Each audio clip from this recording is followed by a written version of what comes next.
CISA Domain 2 Governance and Management of IT. In this session, we will discuss the technical questionnaires plus IT governance questions as well, uh, and few general interviews questions. Approx 7 to 8 questions are there, and so guys, let's begin the session.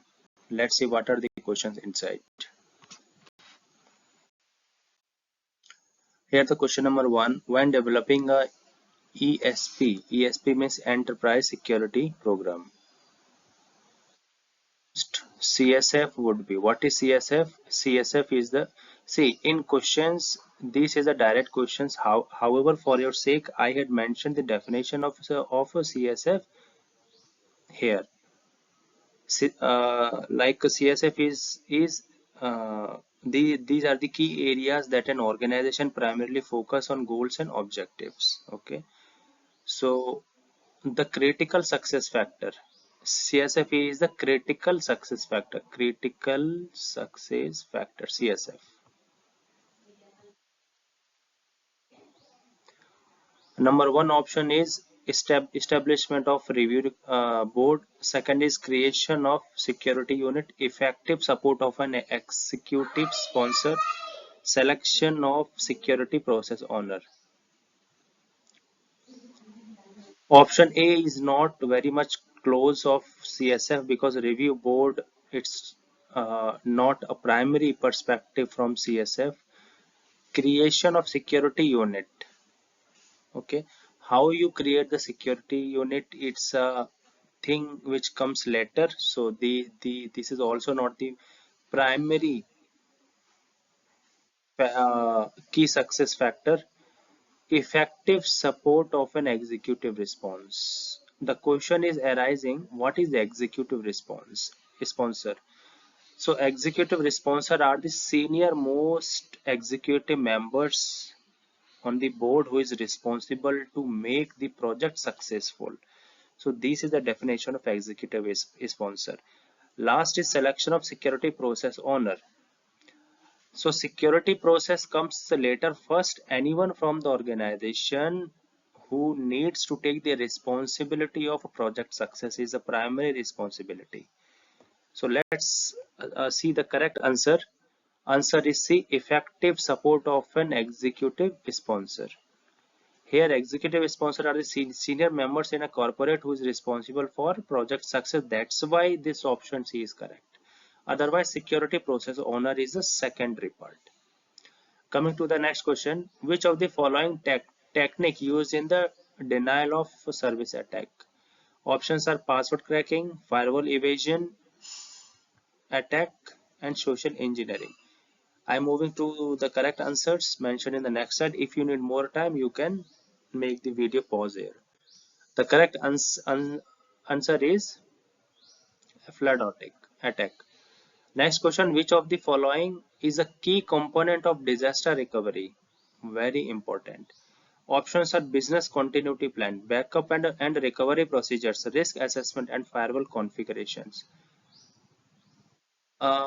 Key component of disaster recovery plan.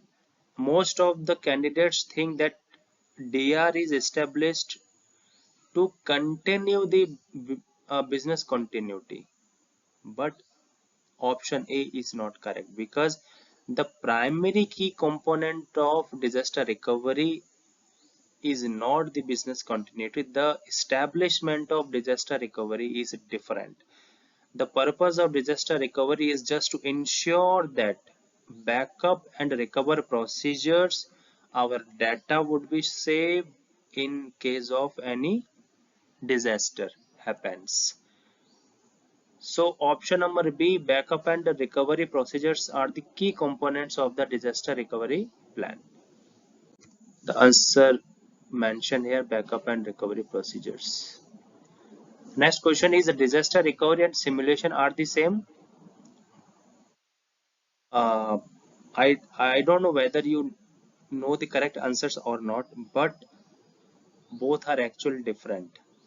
How these are different? Disaster recovery comes in picture when primary site goes down. Okay, because when primary side goes down, then we need to bring up the disaster recovery, and we need to take the data backup and bring the site up, disaster recovery site. However, if we talk about the simulation part, so simulation is the practice and testing of bringing up the DR with parallel running of primary data center. Once DR is enabled, then only routing traffic diverted to DR side to ensure the running status. Okay.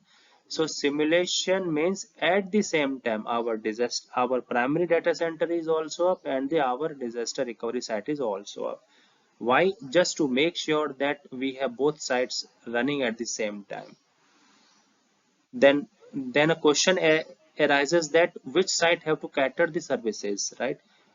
This completely depend on the routing traffic. If routing traffic towards the DR, then it will be taken care by the disaster site. If traffic routing to the primary data center, then business is running from the primary data center. Coming to the next question, which of the following not a part of the IT governance framework? Options are just to ensure the compliance with regulations and laws. Second, aligning the business IT business objectives, managing IT risk, and implementing security controls. If we talk about the IT governance, which of the following not a part of the governance part? So implementing of security control as not the primary part of the governance.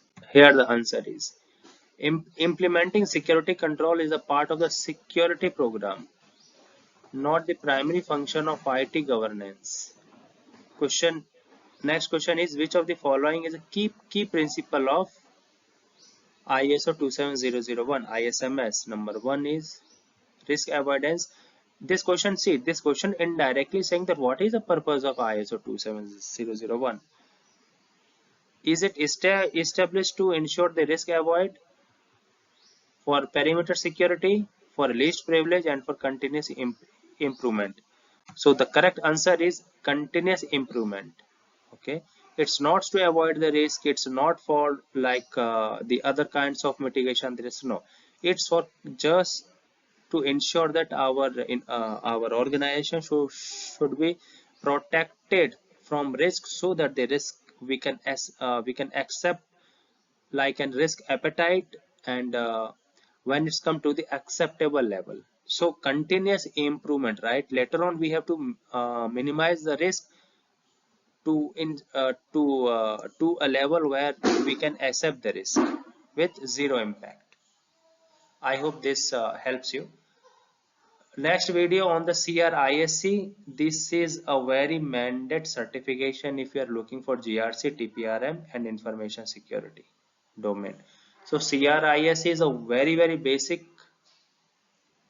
chapter of the risk management. I will cover. This is approximately more than half an hour video. So let's meet in the next session. This will come in next few days.